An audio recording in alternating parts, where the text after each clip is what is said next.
I'm KTC's Josh Meny at UL, where famous Apollo 13 astronaut Fred Haise is talking to the Department of Mechanical Engineering. I'll tell you about his harrowing story and how engineering brought the crew home. Apollo 13 astronaut spoke to UL students today on the importance of engineering education. As Josh Meny reports, he credits engineers on the ground for saving his life. This story, new tonight at 6. Fred Haise has had experiences most can't imagine. I happened to fly the Apollo 13 mission to the moon a long time ago, and also flew the very Space Shuttle Enterprise in a test program at Edwards in 1977.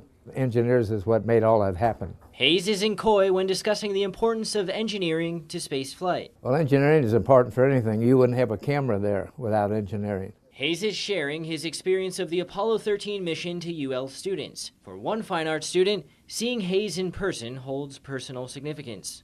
I am ecstatic. I've waited to actually meet an astronaut or like some other member of the team that worked for Apollo 13, besides my grandfather, who was on the propulsion and power division. According to Haise, Nina Sassi's grandfather was one of 400,000 people working on the Apollo program at its peak.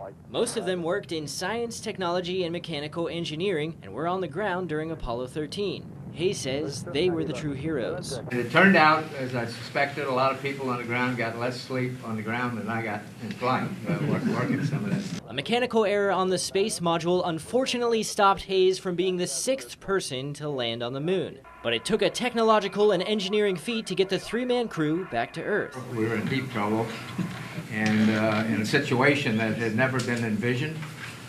So there are a lot of things to figure out sort of on the fly. And you saw this team that worked to get us back home. Now, the critical things I had, and the movie couldn't help it, they didn't show all the people involved. In Lafayette, Josh Meny, KTC TV3.